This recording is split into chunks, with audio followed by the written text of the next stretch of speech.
하나님의 말씀은 구약성경 창세기 1장 28절 말씀입니다. 한 절 말씀입니다.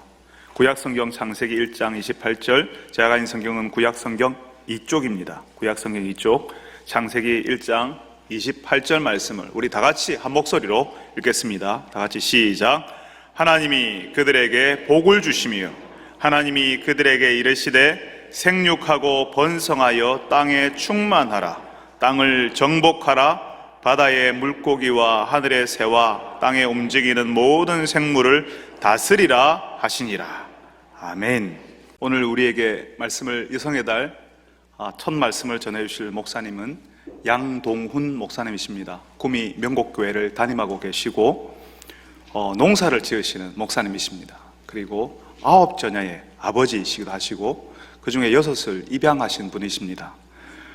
우리가 평소에 모실 수 없었던 목사님, 오늘 하나님께서 귀한 목사님 우리 교회 허락하셨는데, 이런 목사님 허락하신 우리 하나님께 영광의 박수를 올려드리면서 우리 목사님 모시도록 하겠습니다.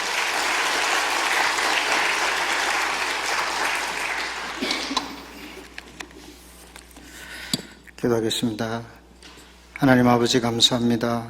오늘도 귀한 우리 대연교회 믿음의 가족들과 함께 오늘 이 시대를 바라보면서 우리가 하나님의 말씀을 어떻게 순종하고 이 말씀의 열매를 맺어서 이 나라와 한국교회와 우리의 자녀들에게 좋은 교회와 나라와 사회와 후손들을 물려줄 수 있을지 하나님의 말씀 가운데 듣고 순종하며 살아갈 수 있는 복된 시간 되게 하여 주시옵소서. 감사를 드렸고 살아계신 우리 구주 예수 그리스도 이름으로 감사와 기도드렸습니다. 아멘. 반갑습니다.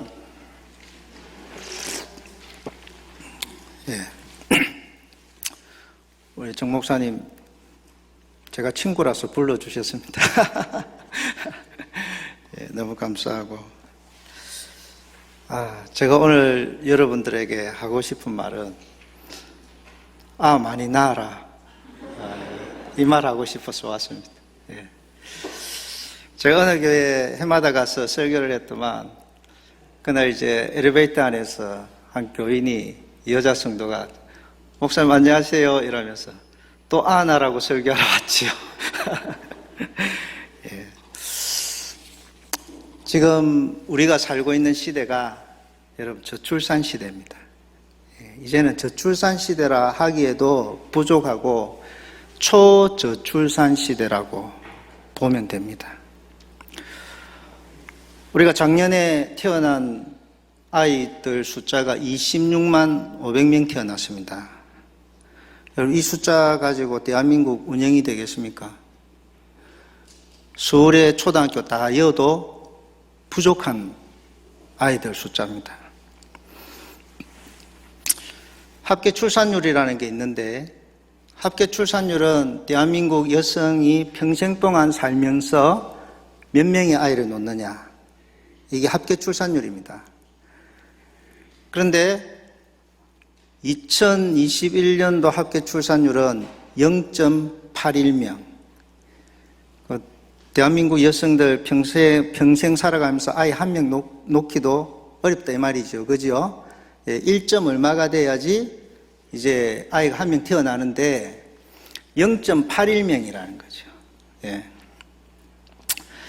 그래서 인구가 1000명이 모여 살면 아이가 몇 명 태어나느냐. 저는 이제 구미시 장천면에 사는데 제가 10년 전에, 올해가 꼭 만 10년입니다. 제가 갔을 때 인구가 한 4200명 됐는데 지금 한 3000명으로 떨어졌어요.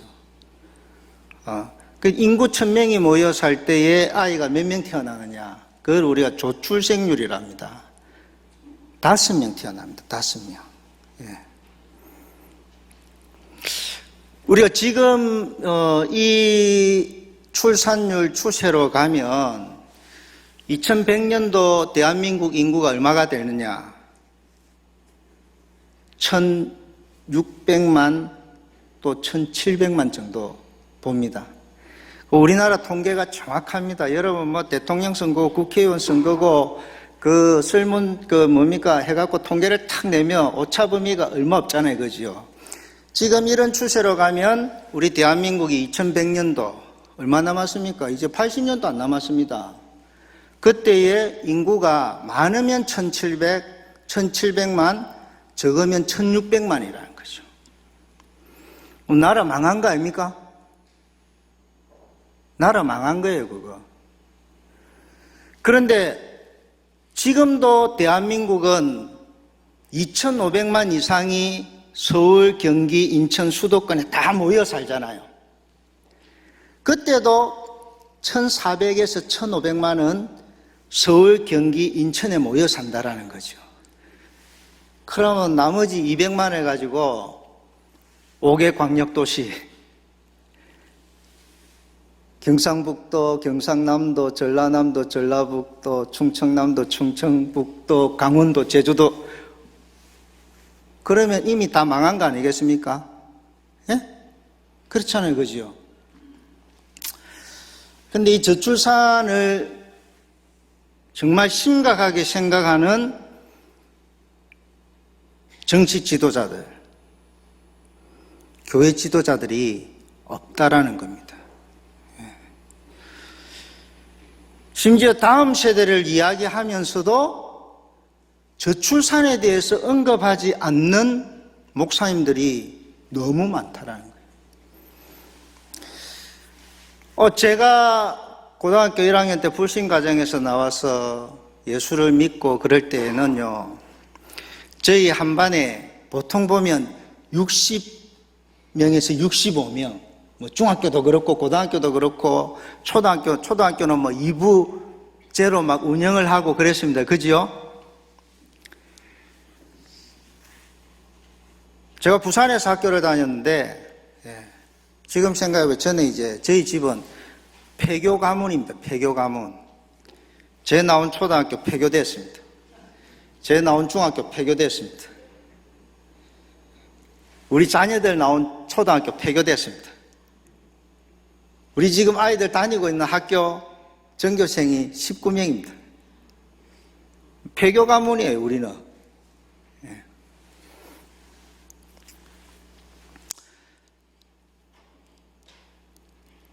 이미 농촌은 다 학교들이 문을 닫았습니다. 면소재지에 있는 중학교는 이미 다 전멸했습니다. 여러분, 서울시보다 큰 면적을 2배 반 이상 가지고 있는 영양군 같은 경우에는 1년에 태어나는 아이들 숫자가 70명 정도밖에 안 됩니다. 그럼 여러분 한번 생각해 보세요. 서울시보다 면적이 2배 이상 큰 지자체에서 아이가 70명이 태어나가지고 앞으로 초중고등학교 연계가 되겠습니까? 심각한 거예요. 그래서 이 저출산이 너무너무 무섭다, 이걸 알아야 되는데, 저는 그래서 이번에 당선되는 대통령, 그 다음에 당선되는 대통령, 10년 동안에 대한민국을 이끌어갈 두 대통령이 정말 중요한 대통령이라고 생각했어요. 왜냐하면 저출산 문제를 그분들이 해결해 주지 않으면 안 되는데, 너무나도 안타까운 거는 윤석열 당선자는 아이가 없어요. 아이가 없어요. 개만 4마리를 데리고 삽니다. 고양이를 3마리 데리고 삽니다. 아버지가 된 경험이 하나도 없어요. 자녀 양육을 어떻게 해야 하는지 경험이 하나도 없어요. 이런 분이 자녀 양육을, 이 대한민국의 자녀 양육을 하는 가정들의 형편을 얼마나 알고 이 저출산의 문제를 해결해 갈 수 있을지 너무 걱정이 많이 됩니다.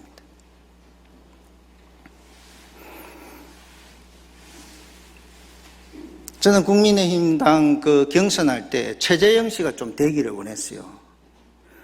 최재형 씨는 가족 전체가 대가족입니다. 그분은 4자녀를 키웁니다. 2명의 아이를 입양해서 키웁니다. 가정법원을 서울시 가정법원장을 오래 했습니다. 가정이 무엇인지, 이 대한민국의 아이들의 형편이 어떤지, 입양의 문제가 어떻는지 너무 잘 아시는 분이에요. 나는 이분이 개인적으로 좀 대통령이 됐으면 좋았겠나 하는데 경선에서 떨어지고 기자들은 하는 말이 최재형 씨는 우리에게 보여준 게 별로 없다. 저는 그분이 공직 생활하면서 2명의 아이를 입양하고 4명의 자녀들을 키우는 그 이상 보여줄 게 뭐가 있다고 언론이 막 그렇게 몰아붙였는지 참 안타깝다는 생각이 많이 듭니다.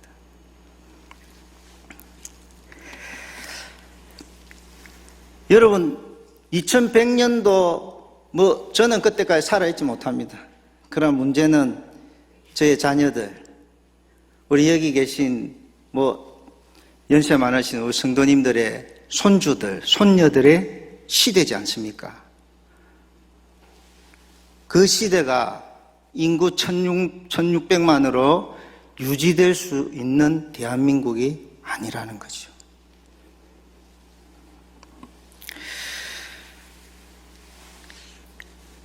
여러분, 제가 오늘 이 창세기 1장 28절을 여러분과 함께 나누면서 우리 창세기의 이 내용을 우리가 잘 받아들여야 된다고 생각합니다. 창세기는 근원과 근본과 시작의 책이라는 거죠. 이 대한민국이 지금 이 창세기의 말씀으로 돌아가야 됩니다. 아이 놓지 않는 세상, 결혼하지 않는 세상, 동성애가 판을 치는 세상. 이 어디로 돌아가야 됩니까? 여성의 지위가 계속 높아지고, 제가 여성의 지위가 높아지면 안 된다는 말은 아닙니다. 여자들이 너무 똑똑하니까 남자들이 설 자리가 없어요. 그래서 남자들이 설 자리가 없으니까 직업을 가지지 못해가지고 결혼을 할 엄두를 내지를 못해요.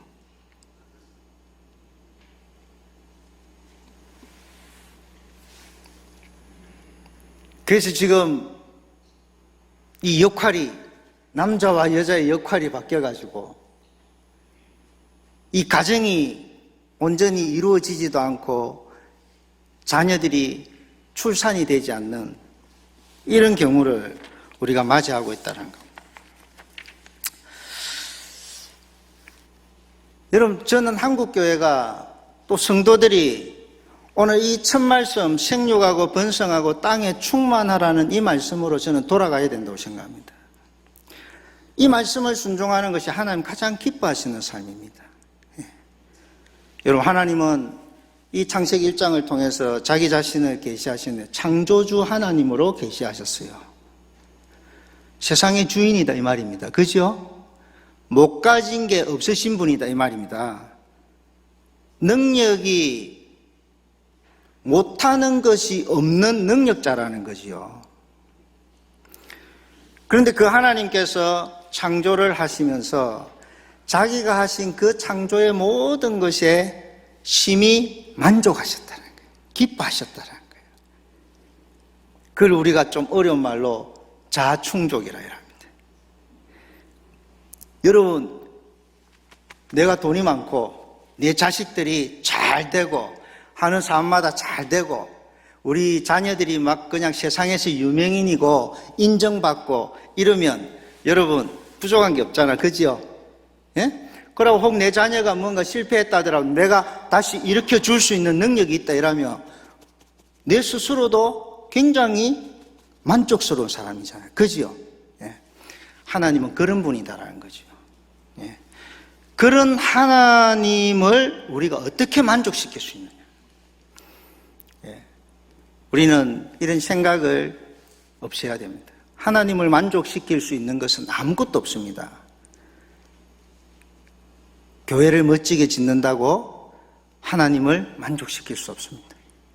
세계 모든 나라에 선교사를 보낸다고 만족시킬 수 없습니다. 우리 교회 이름으로 개척교회를 100개를 세운다 해도 그건 하나님을 만족시킬 수 있는 일이 안 됩니다. 하나님을 만족시킬 수 있는 일은 오늘 여기에 있는 하나님이 사람에게 주신 첫 번째 말씀, 생육하고 번성하고 땅에 충만하라. 이 말씀을 실천하면서 순종하면서 살아가는 그 삶이 중요하다라는 거예요. 여러분, 코로나가 왜 왔습니까? 박쥐들이 살아야 되는 자연 서식지를 사람들이 다 빼앗았어요. 투자한다고, 개발한다고, 산을 다 깎아버리고, 아파트를 짓고, 공장을 짓고, 그러면서 동물들이 갈 곳을 잃으니까 사람들 속으로 더 들어오면서 동물들의 바이러스가 오늘 우리를 힘들게 만들었습니다. 여러분, 하나님의 창조하신 질서에는요, 한 가지 원칙이 있는데, 생육하고 번성하고 충만하려고 하는 그 하나님의 원칙이 모든 피조세계에 다 있습니다. 예. 그래서 오늘 사람에게만 그렇게 하신 것이 아니라 오늘 22절에 보면요, 그 큰 바다의 짐승들, 공중의 새, 땅에 있는 모든 그들에게도 복을 주시며 이르시되 생육하고 번성하여 여러 바닷물에 충만하라. 새들도 땅에 번성하라 이랬어요. 하나님의 창조의 원칙이 거기에 다 있습니다. 그래서 여러분, 사람이 손대지 않으면 자연은 절대 멸종하는 동식물이 있을 수가 없어요. 누가 다 멸종시키느냐? 사람이 멸종시켰어요. 그런데 그 사람은 생육하고 번성하고 충만하려고 하지 않습니다. 그 첫 말씀에 불순종했습니다. 그래서 대한민국이 저출산의 늪에 빠진 거죠. 저는 농사를 짓는데 할머니 혼자서 2,000원 하는 그런 교회에 제가 와서 지금도 마찬가지입니다. 우리 교인들, 우리 꼬맹이들 해갖고 헌금 내는 게 한 달에 10만 원 채 되지 않으니까 제가 농사를 지어야 돼요. 예. 9명의 아이들, 11식구를 먹여 살리기 위해서는, 농사를 짓고, 어디하든지 살아야 됩니다. 저는 농촌에서 목회를 하지만, 농촌 목회, 저는 한마디로 간단하게 이야기합니다. 우리 아들 내 자식을 데리고 여기서 꿋꿋하게 견디면서 살자. 이게 제 농촌 목회 원칙입니다. 이 아이들이 장성할 때까지 견디자. 그럼 이 아이들이 장성해서 결혼을 하면 자녀들이 생기고 그 자녀들을 통해서 아이들이 없는 마을에 아이들이 있는 그런 마을이 된다. 그래서 저는 어디하든지 견디려고 그래서 어제 어린이날도 우리 5학년짜리 초등학교 5학년, 중학교 1학년, 고등학교 1학년 3명 데려가서 1,500평 밭에 비닐 깔았습니다. 야, 끌어라 이라고. 고등학교 1학년하고 저하고 둘이서 삽질해갖고 아이들이 죽을라 하죠. 내가 그 인생 공부라 그럽니다. 야, 인생 학교야. 아이들이 살아가면서 여러분 그 인생 학교를 잘 거쳐야 돼요. 우리 부모님들 요즘 자녀 교육에 실패하는 이유가 내 아이 고생 안 시키려고 하는 거기에 여러분 자녀 교육에 문제가 있습니다. 고생을 해야 됩니다. 고생을 해야 철이 듭니다. 고생을 해야 인생 가운데 어떤 어려움이 올 때에 일어날 수 있습니다. 주저앉지 않습니다. 연탄가스 피우고 차 안에서 죽지 않아요. 자살하지 않습니다.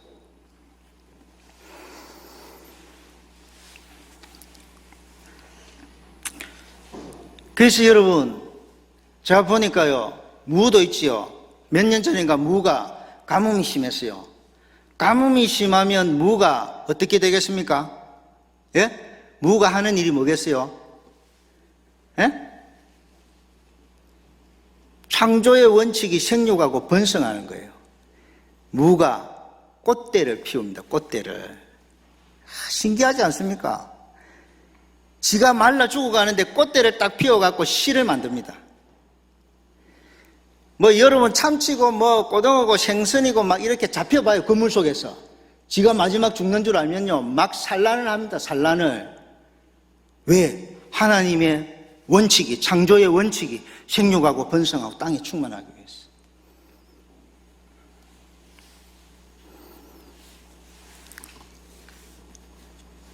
제가 세상에서 제일 겁나는 게 풀입니다. 풀, 잡초.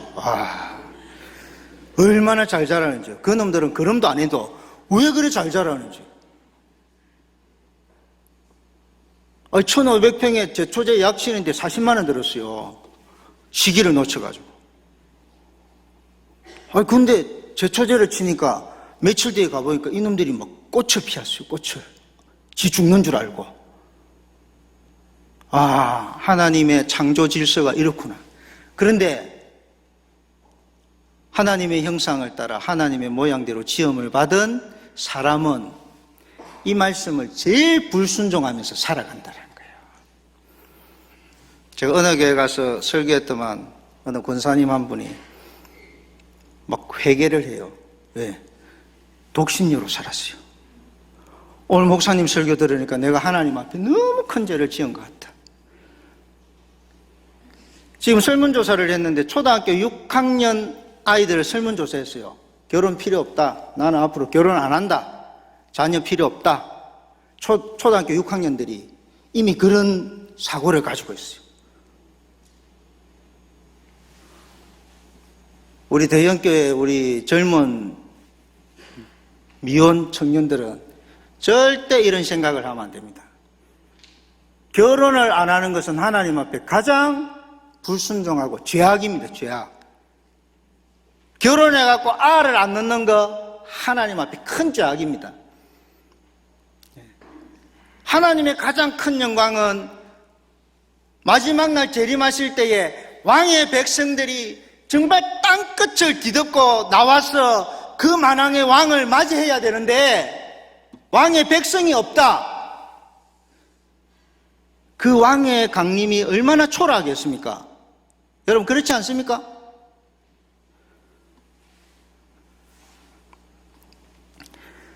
하나님을 가장 기쁘시게 하는 것은 하나님 자아충족하신 하나님 앞에 뭐 다른 거를 자꾸 드리려고 해봐야 아무 소용이 없어요. 기쁘시게 못해요. 제가 여러분 아주 세계에서 인류대학을 나오고 박사학위가 여러 개가 있고 건물을 몇 채나 갖고 있고 돈이 이재용이보다 더 많은 재산을 갖고 있는데 자식들이 어버이날이라고 멋진 차를 선물한다. 기금속을 선물한다. 제가 그거 기쁘겠습니까? 나는 이미 그거보다 더 많은 걸 가지고 있는데. 가장 기쁜 거는 이 자녀들이 아버지의 뜻을 따라서 살아주느냐 살아주지 않느냐, 아버지의 말씀에 순종하면서 살고 있느냐 없느냐, 이게 문제라는 겁니다. 여러분, 우리 이 시대의 저출산 시대를 여러분 살아갑니다. 100년 뒤에 대한민국이 정말 존재할까? 한국 교회가 망하지 않고 그때도 든든히 서 있을 수 있을까? 오늘 우리가 이 첫 말씀, 생육하고 번성하고 땅에 충만하라는 이 말씀으로 돌아가지 않으면 안 된다라는 거예요.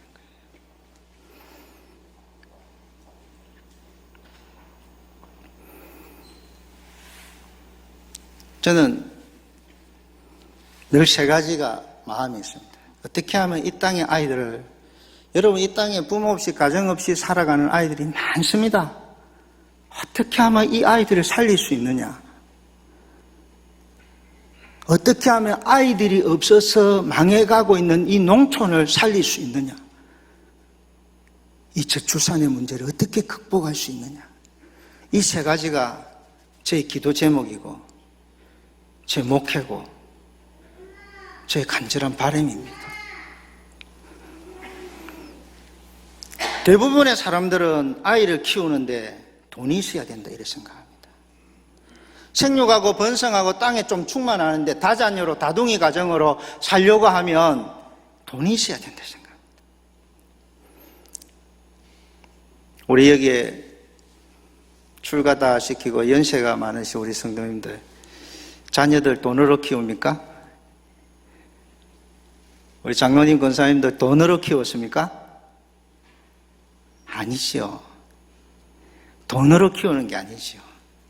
사랑으로 키우는 겁니다. 맞습니까, 여러분? 사랑으로 키우는 거예요. 돈으로 키운다라는 세상적인 가치관을 가지고 있으니까 아이 하나를 대학까지 마치는데 4억 8천이 든다고 언론에서 떠들어서 하니까 아이 하나 놓기도 겁나는 거예요. 아이 둘 놓으면 완전히 무대뽀로 인생을 사는 사람이에요.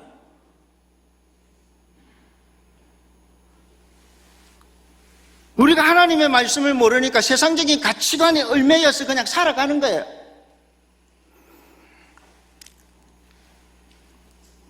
요즘 아이들 여러분 보십시오. 저는 이 아이들이 고등학교를 졸업하고 대학에 들어갈 때까지 자기 엄마와 아빠와 도대체 몇 년의 시간을 보내는가를 한번 생각해 봤어요. 몇 년을 보낼 것 같습니까?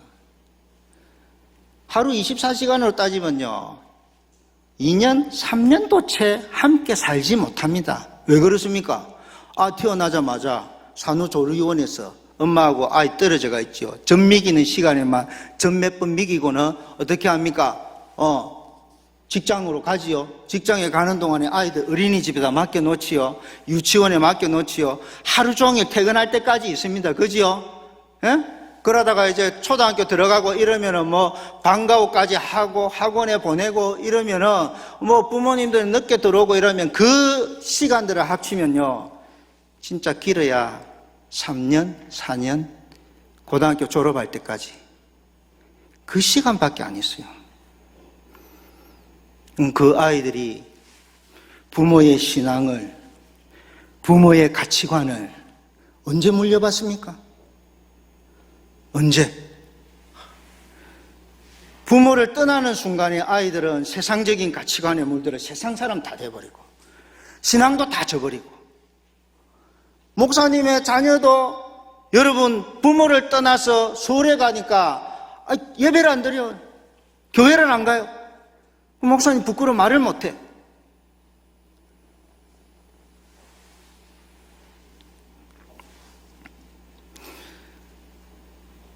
함께 있어야 돼요.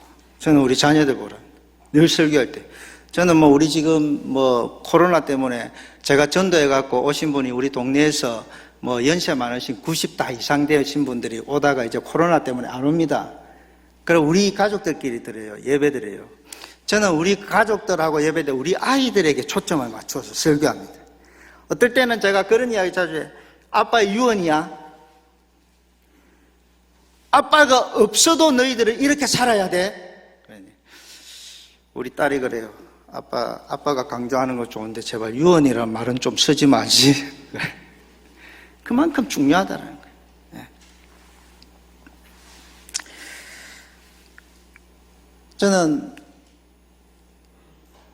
아이를 3명을 놓고 넷째 아이부터 9째 아이까지 입양을 했습니다. 입양하는 그 순간에 제 인생이 정말 경제적으로 가난했고 육체적으로 너무 힘들고 사방이 그냥 벽으로 막혀있는 이런 삶 속에서 제가 아이들을 입양을 했습니다. 아이를 처음 입양했을 때 우리 부모님들이 난리가 났어요. 그때 아이 입양하고 제가 어떻게 울산에 살 때인데 울산 MBC에서 뉴스에 입양의 날이다 이래갖고 저희 가정을 소개를 했는데 어떻게 이게 부산에 사는 우리 어머니가 보시고 전화가 왔어요. 이 부산 사람들 말이 짧잖아. 별일 없나? 여기 별일 없지요. 아침에 뭐 때문에 전화했어요. 아는 그래 내가 그러고는 막 우리 부모님이 난리 났어요. 잘 살지도 못하는 게 아나 장나 아나 있으면서 니는 그 아나 키우고 부모도 내몰라라 하고 아나 키우고 살아라 이러고 막 난리가 났어요. 그래서 제가 그날 당장 집으로 갔잖아요. 그럼 아버지 어머니 자식이 죄를 지어갖고 그런 뉴스에 나왔어요. 나는 목사이기 때문에 목사 이전에 그리스도인이니까 하나님의 아들답게 살고 싶어서 그래 입양했는데 그게 뭐가 그리 흠이 돼가지고 이렇게 난리를 지기시냐고 그 무마를 시켰어요. 탐탁치는 않았지만 일단 무마가 됐어요. 두 번째 애를 입양했어요. 근데 생전 안 오도 우리 어머니가 버스를 타고 우리 집에 오셨네. 우리 집 사람이 알을 하나 얻고 있으니까 야는 또 뭐고? 그러더만은 막 바로 화를 내고는 그냥 집으로 가셨어요.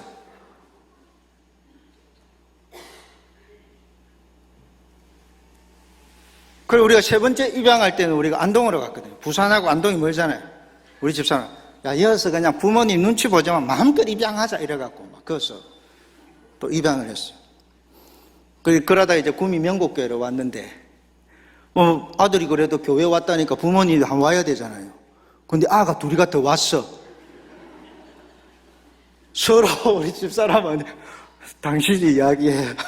뭐 가만히 있어봐. 뭐 어떻게 되겠지. 이러면. 우리 부모님이 왔어요. 예. 그러니까 우리 아버지가 그래. 니 그럴 줄 알았다. 끝났어요. 예. 제가 또 한 고집 하거든요. 예. 그런데 이렇게 아이들을 데려오면서 참 제가 첫 아이를 입양할 때, 우리 찬영이를 입양할 때 제가 그 울산 은양에서 장사를 했어요. 제가 목사지만 별걸 다 했습니다. 예. 슈퍼를 했는데 그때 정말 너무너무 어려워. 이 장사하는 사람이 통장에 돈 10만 원이 없을 정도로 그렇게 살았어요. 그래서 입양비가 있는 줄도 모르고 입양비를 근데 그 입양기관에서 나왔는데 내 사정을 보니까 이게 형편이 좀 좋아 보이는데 입양비를 그때 200만 원에 스폰서를 20만 원, 220만 원 그 돈이 없어가지고 우리 친구 목사한테 빌려가 냈어요. 근데 우리 두 번째 입양할 때는요, 스타렉스 하나 있는 것도 운영을 못 해갖고 스타렉스를 처분하고 우리 집 사람이 오뎅 이런 거를 끼워 팔았는데 정말 은양장에 나가갖고 막 무고 막 대파하고 뭐 한 것 들고 알을 업고는 그렇게 와서 장사를 하고 이랬거든요. 그 얼마나 어려울 때입니까?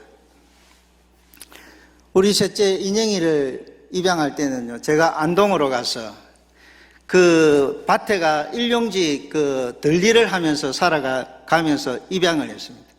그런데 안동으로 가는 이사경비가 없어갖고 제 형님한테, 동생한테 돈을 500, 300, 800만 원 빌려가 헌집을 700에 수리해가지고 그래 들어가서 이사경비하고 그러면서 제가 얼마나 어려울 때 제가 입양을 했는지 모릅니다. 우리 네 번째 입양, 우리 혜영이는요, 제가 구미 명곡교회에 왔을 때 할머니 2,000원 헌금하고 우리 아들이 목재소에 그때 이제 고등학교 3학년 나이에 목재소에서 일하면서 내가 들일하면서 그렇게 네 번째 아이를 입양했습니다. 다섯 번째 아이 입양할 때는요, 교회 건축하다가 부도가 나가지고 그 부도 난 그 돈 메꾼다고 제가 꿀팔로 얼마나 많이 다녔는지 모릅니다.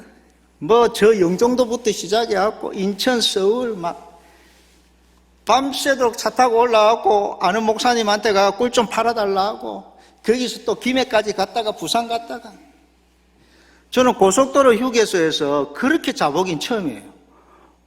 새벽 2시에 잤는데 일어나 보니까 아침 8시더라고요. 우리 막내 우영이가 왔을 때 그래도 우리 막내는 약간 좀 그래도 형편이 좀 나을 때 그럴 때 왔습니다. 그래 제가 이런 아이 6명을 입양하고 9명의 자녀들을 키우면서 참 너무너무 어려웠지만 제가 그 가운데서 돈으로 아이를 키우는 게 아니구나, 사랑으로 아이를 키우는구나. 제가 두 번째 아이 입양애가 5명 됐을 때 저희 살던 집이 경매 넘어갔어요. 그래서 제가 그때는 은양에서 양산까지 제가 조선업체 용접하는 거기에 제가 일을 하러 다녔는데 일이 얼마나 힘든지 한 달 만에 10kg가 빠졌어요.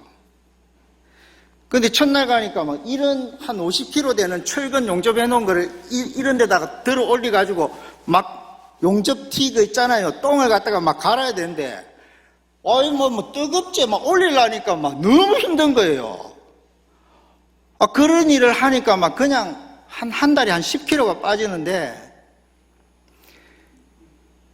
그런 공장에서 일을 하고 오는데 집사람 전화가 온 거예요. 여보, 우리 집 경매 넘어갔어. 아이들 5명하고 우리 집 사람 내하고 살아야 될, 그 가게 하면서 살아야 되는 그 집이 넘어간 거예요. 제가 운전하고 오면서 참 하나님 앞에, 하나님 왜 나를 이렇게까지 몰아가시냐고. 나를 이렇게까지 몰아가시면 안 된다고. 뭔가 살아갈 수 있는 길을 열어놓고 몰아야지. 하나님 이런 식으로 나를 뭐냐고. 하나님 앞에 고속도로 오면서 너무 하나님 앞에 대듯이 제가 그래 기도를 했어요.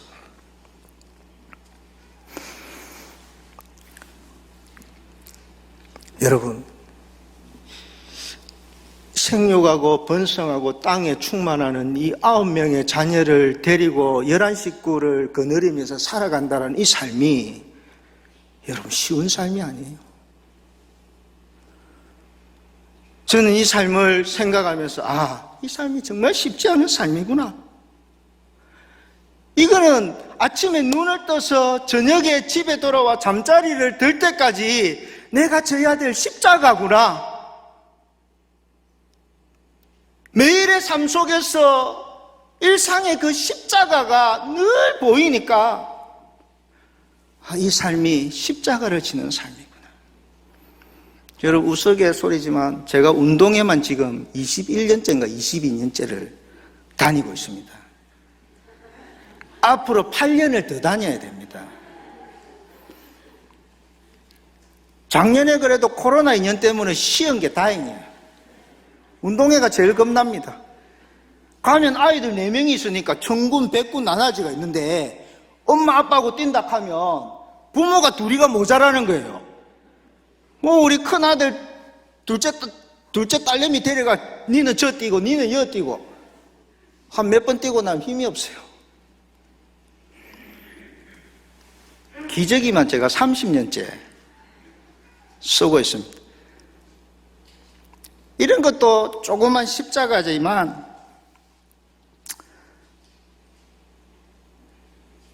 그러나 이 9 자녀를 데리고 사는 이 삶, 이 생육하고 번성하고 땅에 충만하는 삶이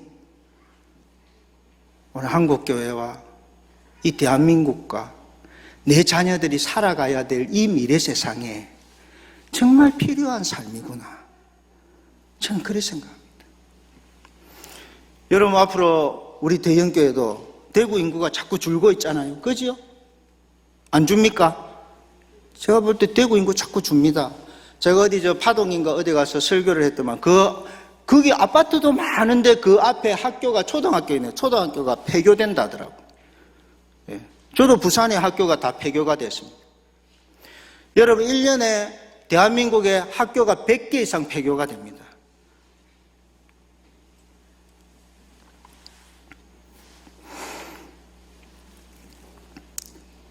저는 우리 집의 아이들에게도 그런 이야기를 해요.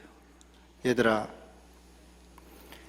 아빠는 돈이 많아서 너희들 학원을 보내고 싶어도 나는 너희들에게 과대한 지출을 하는 건 하나님 싫어한다고 생각해요. 그 돈이 있으면 아빠는 동생을 한 명 더 데려와서 키운다. 세상에 많은 것들을 기부하지만 가장 좋은 기부는 엄마가 되어주고 아빠가 되어주고 너희들이 형제 자매가 되어주고 가정을 함께 공유하는 것이 하나님이 가장 기뻐하는 삶이다. 우리 아이들이 사실 그 삶을 살아요. 그래서 어떻게 보면 우리 아이들은 동생들 때문에 남들이 보면 희생한다, 참 너희들이 이 동생들 때문에 희생이 많구나 라고 생각을 해요. 저희들이 몇 년 전에 인간극장에 3대장 5총사 이래갖고, 그때는 5명 입양했을 텐데, 3대장 5총사 해갖고, PD가 물었어요. 우리 둘째 딸한테. 이런 물음을 했어요. 너 동생들 때문에 네가 희생당하고 이러니까 우리 딸이 그랬어요. 울면서. 그렇게 말하는 것은 우리 동생들을 무시하는 거잖아요. 내가 우리 동생들을 사랑해서 하는 일이지, 얘가 왔기 때문에 내가 희생을 당한다라고 나는 생각지 않아요.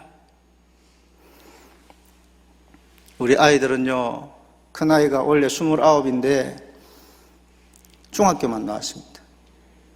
고등학교 검정고시였습니다. 우리 둘째 딸도 중학교만 나오고 고등학교 검정고시였습니다. 우리 셋째는 중학교, 고등학교도 검정고시였습니다. 우리 딸 둘이가 동생 하나하나를 데리고 키웁니다.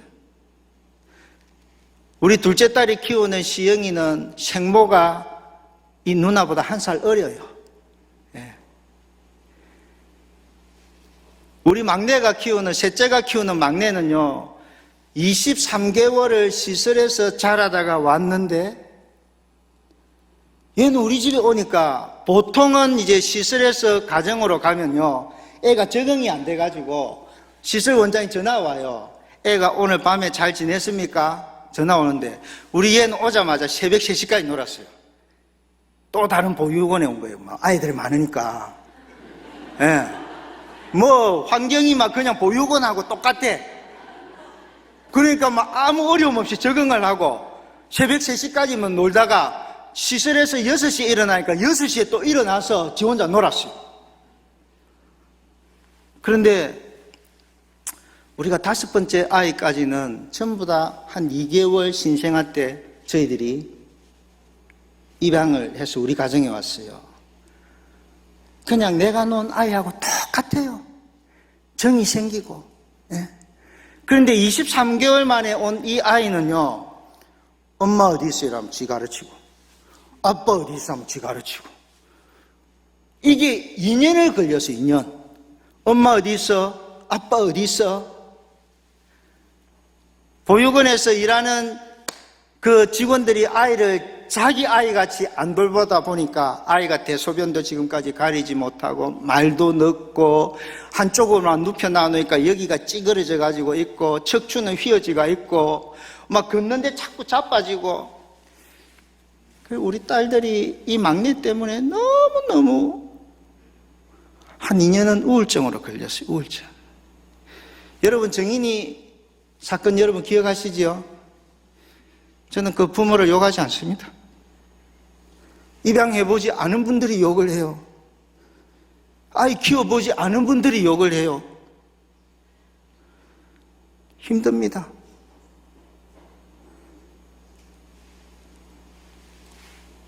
어느 입양하신 분이 그래요. 하나님의 사랑으로 내가 입양을 했는데 아이가 너무 힘들게 하니까 파양도 할 수 없고, 아침에 어린이집 차를 태워보내면서 저 차가 사고가 나서 애가 죽었으면 좋겠다. 얼마나 힘들었으면. 그렇게 마음 먹고 난 뒤에 하나님 앞에 또 우는 거야. 내가 이것밖에 안 되나? 하나님의 사랑과 은혜를 받은 내가 저 아이 하나를 감당 못해서 내가 저 아이가 죽었으면 좋겠다라는 이런 마음이 내 마음속에 드나면서 자괴감이 생기고, 이 아이가 기저귀에 똥을 싸가지고 온 벽에다 바르고 이러면 우리 두 딸이 그거 치운다고.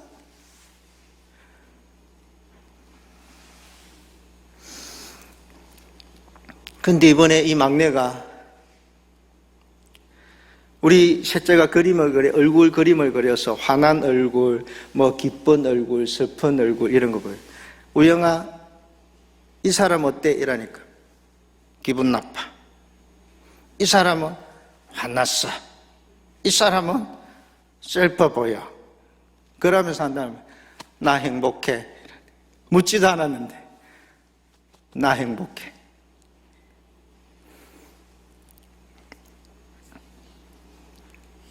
여러분, 구남매와 함께 살아가는 이 삶 속에서 우리는 날마다 일상의 십자가를 지고 가는 거예요. 그런데 여러분, 이 구남매가 얼마나 유익한가 하면요, 여러분의 자식들이 부모에 대한 감사한 마음이 없잖아요. 그 왜 없겠어요? 자기를 양육해 준 기억이 하나도 없는 거예요. 어릴 때 기억이. 그런데 여러분, 늑둥이를 하나 본다든지 입양을 하나 해서 그 아이를 키우는 부모가, 엄마가, 아빠가 어떻게 이 동생한테 하는가를 보면은 아이도 그거를 느낀다는 거예요. 제가 어버이날 우리 5째 태영이가 손편지를 썼어요. 예.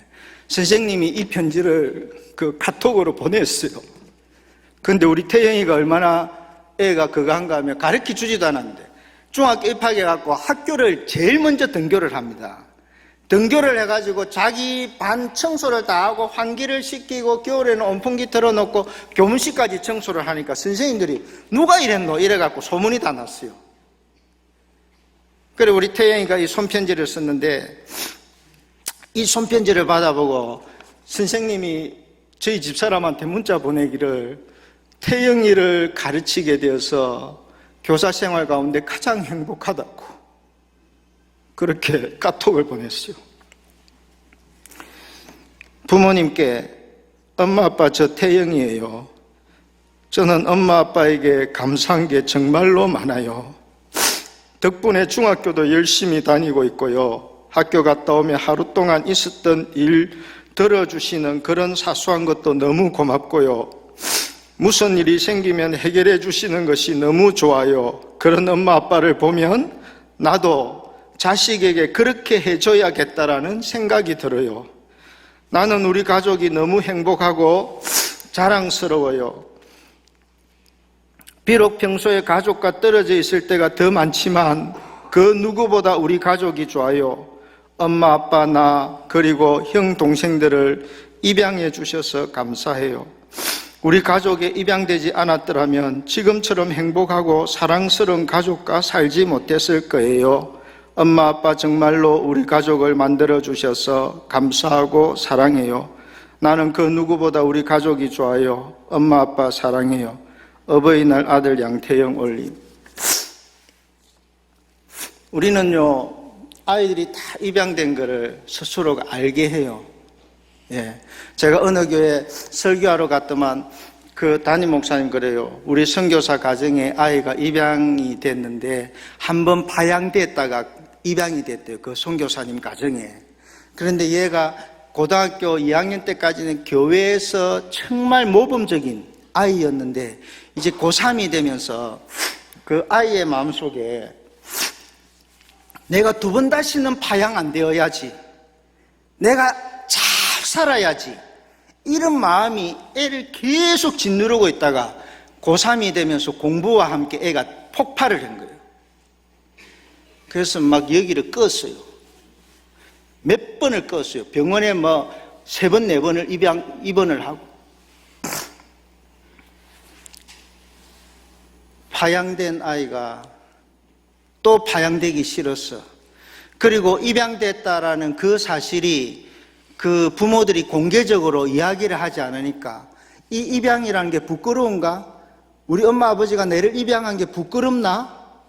내가 그런 부끄러운 존재인가라는 부정적인 생각이 있으면서 아이가 그냥 간 거예요. 우리 아이들이 군위에서 학교를 다니다가 우리 구미에서는 중학교를 보낼 수가 없어요. 여러분, 우리 집에 고등학교에 1명입니다. 중학교 1명입니다. 초등학교 2명입니다. 유치원 하나 있습니다. 집에서 양육해야 될 아이가 하나 있습니다. 근데 학교를 다 실어줘야 돼요. 저는 뭐 하나인데 농사도 지러 가야 되는데 안 돼요. 그래서 우리 아들이 영주에서 양봉을 하니까 거기에다가 보내서 인근에서 그냥 걸어 다닐 수 있는 그런 데로 이제 갔어요. 우리 집사람은 안도를 했어요. 타 지역으로 갔으니까 우리 태영이가 입양됐다는 사실을 사람들이 모를 거야 이런데 자기 스스로 입양에 대해서 너무 좋아하고 엄마 아빠를 너무 좋아하고 초등학교 선생님한테도 한번 갔더만 태영이는 세상에서 엄마 아빠를 가장 존경한다고 사랑한다고 그렇게 말하는 걸 들으면서 참 저도 엄마 아빠지만 우리 아이들이 그렇게 말할 수 있을까? 그런 생각이 들었다면서 그 선생님이 그렇게 이야기를 하더라고요. 여러분,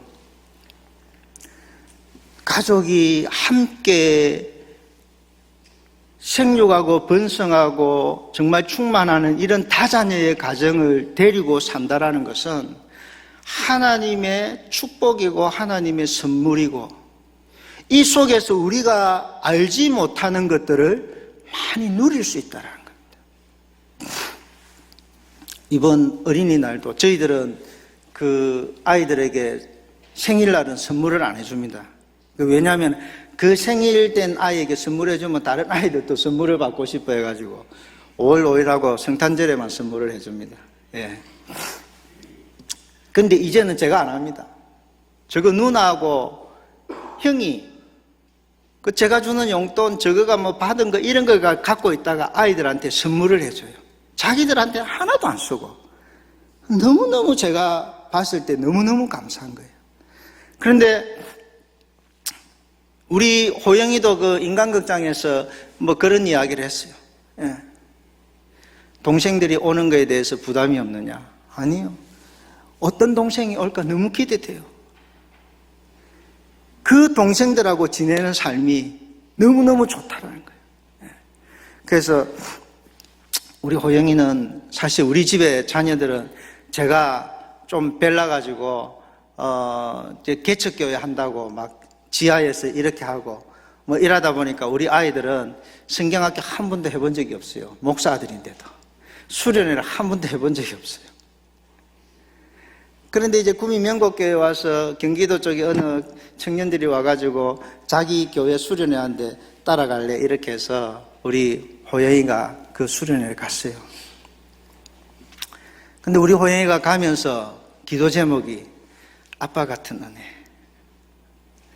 제가 이제 설교를 하고 이렇게 하면서 찬송을 부르고 이러면 뭐 찬송의 가사에 은혜가 오고 하나님 나를 구원해 주신 게 너무 감사하니까 뭐 찬송 부르면서 목이 메이기도 하고 이러니까 우리 아이들이 아빠가 왜 예배 시간 저래? 왜 예배 시간 저래 자꾸 울지?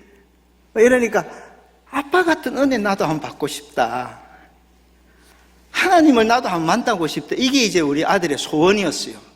그 수련회 참석하면서 기도 제목이었어요. 그래서 그 기도 제목을 갖고 올라갔는데 개회 예배 때 그 최춘선 할아버지인가는 오직 사랑의 줄에 매여 하는 그 찬양이 나오면서 할아버지가 맨발로 막 이렇게 지하철이고 막 이 사람들한테 전도하는 걸 보면서 갑자기 자기 마음속에 저 나이 많으신 저 할아버지도 하나님을 위해서 저렇게 사는데 젊은 나는 뭘 했나 싶은 생각이 드니까 막 눈물이 너무 슬퍼갖고 내가 이것밖에 안 되나? 나는 하나님 위해서 한 게 아무것도 없네. 자괴감에 그냥 막 눈물이 나더라는 거예요. 그때 하나님이 우리 아들에게 너는 입양한 동생들을 잘 키워주면 되지 않겠니? 하고 하나님이 말씀하시더라는 거예요.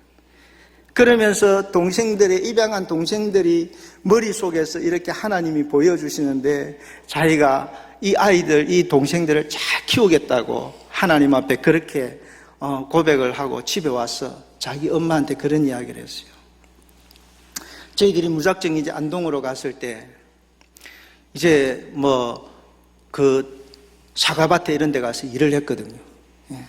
근데 우리가 안동에서 세 번째 입양한 인영이가 지금은 뭐 키도 저만하고 뭐 덩치도 이래 좋은데 그 영아 연축이라는 병이 걸렸어요. 그게 뭔가 하면 그냥 그대로 아이들 경기가 심하면 그게 이제 내성마비가 되는 거예요. 예. 침 질질 흘리고 막 근육이 뒤틀려 갖고 이런 아이 있잖아요. 그게 뭔가 하면 이제 막 이 정상적인 내 신경에 나오는 어떤 그런 팔을 갖다가 조절을 못 해가지고 계속 전기 충격을 가하듯이 이러니까 내가 그 전기 충격 같은 거에 의해가 쪼그러져 갖고 정상적인 이제 내 발달이 안 되니까 이제 그런 게 나오는데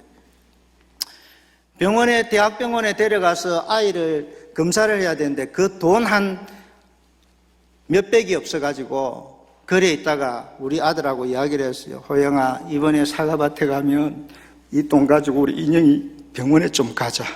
예. 그래가지고 있는데 사과밭 중간에 일을 한 절반 정도 했을 때 우리 인영이가 그냥 그 충격이 너무 강해갖고 혼절을 한 거예요.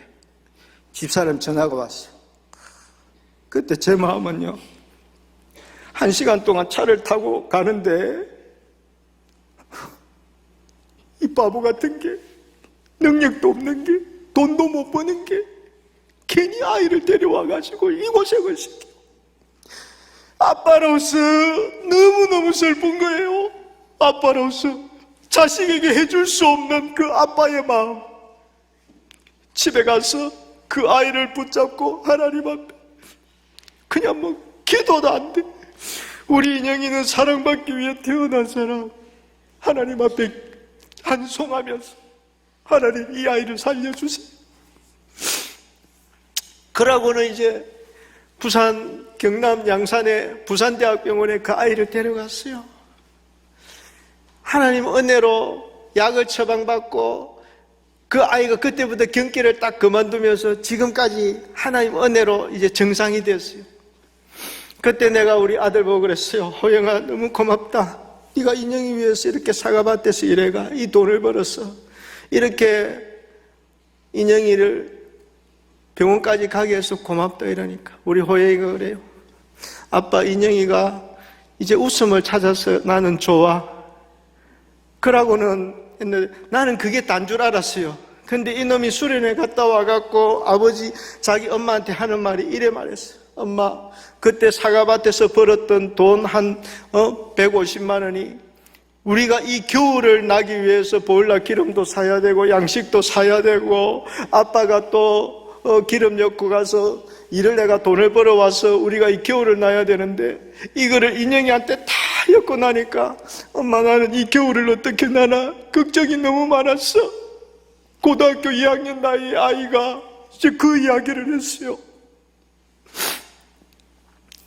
그러면서 우리 호영이가, 근데 엄마, 하나님 나에게 한 가지 깨닫게 해주신 게 있는데 하늘의 미랄이 땅에 떨어져 썩어야지 많은 열매를 맺듯이 우리 가정이 고난을 많이 당해야지 부모 없이 살아가는 이 아이들, 가정 없이 살아가는 아이들을 우리가 더 많이 키울 수 있다고 하나님이 우리에게 그렇게 하신 거야. 저는 하나님이 우리 아들을 교육하셨다고 생각해요. 하나님이 우리 아들에게 이 삶을 살아갈 수 있도록 생육하고 번성하고 땅에 충만하는 이 삶을 살아갈 수 있도록 교육하셨다고 생각해요. 사랑하는 여러분, 생육하고 번성하고 땅에 충만하는 이 삶은 그냥 우리가 아무 생각 없이 말하는 십자가가 아니고 우리의 삶 속에 아침부터 저녁까지 있는 그런 일상의 십자가라는 거죠. 생육하고 번성하고 땅에 충만한 이 삶이 결코 쉬운 삶이 아니라는 거예요. 그는 온 가족이 함께 살아가는 삶이라는 거예요. 우리 아들이 그렇게 은혜를 받고 난 뒤에 이제는 아빠와 함께 동생들을 살리겠다고 직업훈련에 가서 포크레인 자격증을 따고 지게차 자격증을 따고 제가 하는 양봉을 물려받아서 양봉을 하고 있습니다. 어떨 때는요, 우리 아들 혼자서 떼약볕에 면포를 뒤집어 쓰고 혼자서 벌을 보고 있는 모습을 제가 차를 타고 가다가 보면요, 내려서 저걸 도와줄까 이러다가도 아니, 앞으로 지가 살아야 될 인생이고 이 아이가 살면서 얼마나 앞으로 고난이 많을지 모른대. 그 고난을 이기기 위한 그런 삶이라고 생각하고 지나치지만 아버지로서는 너무 마음이 아파요. 그런데 그 아들이 지금은 이제 막 한참 아카시아 꽃 피고 이러니까 지금 새벽 4시에 가서 벌을 보고 이렇게 꿀떨 준비를 합니다. 근데 내가 보면요, 우리 아들에게는 가족을 사랑하기 때문에 내가 이 일을 포기하지 않고 해야 되겠다라는 그런 마음으로 살아가는 그 모습이 제 눈에 보여요. 오면 정말 녹초가 되어 있는데도 불구하고 동생들 때문에, 우리 가족들 때문에 내가 이 일을 해. 오면요, 우리 그 시영이 막 붙잡고 안고, 뭐, 홈플러스 데려가고, 어린이날이라고 장난감 사주고, 막 아빠처럼. 나이가 22살 차이니까. 형님 같은 아빠잖아요. 예, 누나 같은 엄마들을. 우리 여기에 아직 결혼을 안 하고 계신 분들, 하나님이 우리에게 주신 가장 큰 축복은 결혼을 해서 가정을 이루는 것이라고 생각합니다. 여러분 믿습니까? 그 가정을 이루어서 생육하고 번성하고 땅이 충만하셔야 합니다. 저는요, 우리 자녀들이 앞으로 저와 같이 결혼해서 8남매, 9남매 살면요, 저는 한 마을에 우리 아이들하고 함께 삽니다. 우리 아이들이 그렇게 생각하고 있어요. 예, 참 이해가 안 되겠지만 아이들에게 이 삶이 가장 중요한 삶이다 이야기했기 때문에 우리 아이들이 그렇게 살아요. 그러면 그때는요, 이 아이들이 늘 하는 말이, 우리도 엄마 아빠처럼 3명 놓고 입양할래 이래. 그 너희들이 8남매 9남매 거느리고 살면은 앞으로 명곡교회는 누가 전도 안 하고 외부에서 사람이 안 들어와도 우리끼리만 90명 100명 되는 농촌교회가 되는 거예요. 4, 5대 흘러보면요, 구미시 인구보다 우리가 더 많아요. 근데 그때는요, 저는 저 혼자서 우리 집사람하고 아이를 키웠지만 우리 다 큰 장성한 3명의 아이들이, 4명의 아이들이 아이를 입양해 키우면 엄마가 4명이고 아빠가 4명인 셈이잖아요. 얼마든지 더 키울 수 있는 거예요. 제가 우리 자녀들에게 참 부담을 많이 줍니다. 나는 우리 자녀들의, 너희들이 앞으로 공동체를 이루어서 하나님이 농사에 좀 축복해 주시면 그 남는 돈으로 미혼모 아이들도 좀 데려와서 키우고, 보호종료 아동들 갈 데 없어 시설에서 나와야 되는 아이들도 좀 데려와서 키우고, 입양도 하고, 그렇게 하면서 너희들이 하나님 앞에 이 생육하고 번성하고 땅이 충만하는 삶을 살았으면 좋겠다. 우리 아이들이 참 짐이 무거워요. 아빠가 너무 많은 것을 요구하는 것 같고, 그럴 때는 한 번씩 그래요. 아빠, 우리가 지금도 벅찬데 아빠 왜 또 그런 이야기를 하냐고. 하나님이 우리에게 주신 삶이야. 사랑하는 여러분, 우리 여기 계신 우리 젊은 또 우리 신혼가정이 있고 또 사귀고 있는 분들이 있으면요, 하나님의 생육하고 번성하는 좋은 가정을 이루는 것이 하나님이 가장 기뻐하시는 일이라고 여러분 믿고 그런 가정을 이루시는, 그래서 우리 대형교회가 저출산에서 대구를 살리고, 이 대형교회가 이 지역의 대학을 살리고, 우리 대형교회가 이 지역의 학교들을 살리고, 여러분 사람이 많으면 여러분 경제가 살아나게 되어 있습니다. 여러분 그렇지 않습니까? 우리가 여러분 아이들 통닭 시키고 뭐 피자 시킨다 이러면요, 최소한 통닭 6마리 시켜야 돼요. 얼마나 지역의 경제적인 부가 효과를 높이는지 모릅니다. 저는 우리 대형교회가 우리 정 목사님과 함께 2, 3년 뒤에 어떤 교회가 아니라 정말 아브라함이 이삭 한 사람을 통해서 정말 바닷가의 모래와 같이 하늘의 별과 같이 셀 수 없는 자손들을 통해서 애굽이 위협받는 그 정도의 자손들을 이루었듯이 우리 정 목사님과 함께 그런 다음 세대를, 그런 정말 아이들이 많은 우리 대형교회 젊은 가정들은 다 3남매, 4남매, 5남매 입양하는 가정들도 생기고 이래서 정말 이 교회가 더욱더 젊어질 수 있는. 그래서 제가 우리 여친구가 경산의 역에 사랑이 꼽히는 교회 그 구목사님이 있어요. 오래간만에 만났는데 저보고 그래, 20몇 년 만에 만났는데 인사가 한다는 말이, 야 나는 아가 4명인데 니는 아 몇 명이고 묻는 거야. 근데 아무 말 안 할, 야 뭐 오래간만에 만나 뭐 그런 거를 묻냐. 아니 근데 나는 아가 4명인데 니는 아 몇 명이야. 그 뒤에 뭐 만나가 이야기가 안 될 것 같아요. 그래서 내가 7이다 이랬더만 괜히 물었네 이래. 근데 그분도 자녀 많은 거를 자랑해요. 가족 사진도 막 자녀 많은 거를 자랑하고. 우리 대형교회가 그런 정말 청년의 대학부에 정말 교제하는 사람들이 이런 믿음으로서. 근데 여러분 한번 보십시오. 제가 그렇게 어려운데도 정말 하나님께서 그렇게 살게 하시는 이유는 우리가 하나님의 말씀을 잘 보고 믿어야 돼요. 28절에 보니까 뭐라고 합니까? 하나님이, 우리 한번 같이 한번 봅시다. 하나님이 그들에게 뭐를 주시며? 복을 주시며 그랬어요. 복을 주시며. 제가 여러분 무대뽀 같지 않습니까? 돈도 없는 게 뭐 능력도 없는 게 막 아이를 막 이런데 하나님 복을 주시는 거예요. 우리 굶고 살지 않습니다. 예. 하나님 복을 주셨어요. 근데 그 복이 어떤 복인지를 몰라요. 살아보지 않는 이상은. 살았을 때에 하나님이 생육하고 번성하고 땅에 충만한 삶을 살 수 있도록 하나님이 복을 주신다는데 그 복을 우리가 뭐 해야 되겠어요? 믿어야 되는 거예요. 여러분 믿습니까? 믿어야 되는 거예요. 그리고 하나님이 정말 내 아버지가 되신다라는 사실을 믿어야 돼요. 여러분 내가 아버지로서 자녀들에게 못해줄 게 없잖아요. 아이들이 아프면 내가 대신 아프고 싶고, 아이들이 뭔가 문제가 생기면 내가 해주고 싶지, 내가 능력이 되면 내가 해주고 싶은 그게 아버지잖아요. 아버지. 그 아버지의 마음이, 그런 아버지의 마음이 내 아버지 하나님 아버지라고 생각해 보세요. 무슨 문제가 있습니까? 제가 이래 어려움이 많을 때에 정말 하나님 앞에 아버지가 부르고 싶었어요. 아버지가.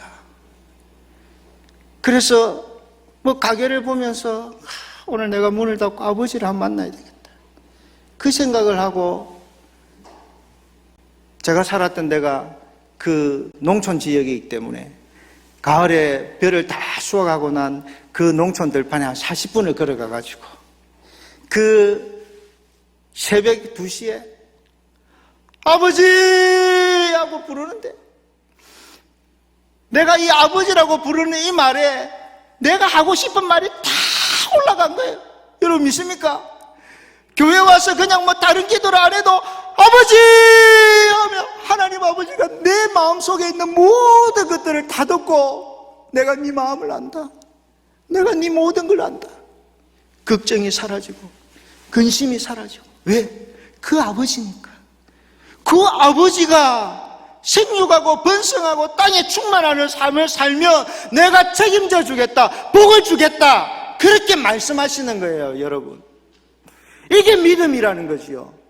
이 믿음의 길을 걸어가는 사람, 생육하고 번성하고 땅에 충만하는 이 삶을 살아갈 때에 하나님과 함께 동행하는 삶을 사는 거예요. 자녀들이 경험해야 돼요. 자녀들이. 저는 할머니 혼자서 2,000원 헌금하고 뭐 한 달에 헌금을 다 모아봐야 뭐 5, 6만이 안 되는 그때에 교회를 3억 되는 교회를 건축을 했어요. 근데 우리 아이들이 아버지가 하는 대로 다 되는구나, 간접적으로 공동체가, 가족 공동체가 경험을 하는 거예요. 하나님을 경험을 하는 거예요. 예. 그게 뭡니까? 그게 아이들이 하나님을 경험하고 믿음 속에서 살아가는 거예요. 오늘 우리 태영이 편지가 그렇듯이 나도 커서 자녀들에게 엄마 아빠처럼 해줘야지. 그게 뭡니까? 가족과 함께 살아가면서 배운 거예요. 어디서 배우겠습니까? 사랑하는 여러분, 하나님 앞에 다른 것을 드리려고 하지 마십시오. 무엇을 드려야 되겠습니까? 이 첫 말씀에 순종하는 삶을 드리시기 바랍니다. 이 첫 말씀에 순종하면 하나님이 여러분과 함께하는 복이 있을 줄로 믿습니다. 우리 대형교회가 이렇게 정말 생육하고 번성하고 충만하는 교회가 되시기를 주님의 이름으로 축원합니다. 기도합시다. 하나님 아버지 감사합니다. 오늘 우리에게 주신 이 첫 말씀, 하나님께서 순종하기로 마음먹은 자들에게 하나님의 약속하신 그 말씀대로 복으로 함께하여 주시고 내가 너를 번성케 하고 번성케 하겠다고 하신 그 말씀처럼 하나님의 대형교회가 하나님 아버지의 모든 가정에서 생육하고 번성하고 땅에 충만한 그런 가정들이 되어서 이 나라를 책임지고 한국교회를 책임지고 이 대구를 책임지고 이 지역의 모든 것들을 책임질 수 있는 하나님의 말씀에 순종한 결과물을 드러낼 수 있는 우리 대형교회가 되게 하여 주시옵소서. 예수님의 이름으로 기도드렸습니다. 아멘.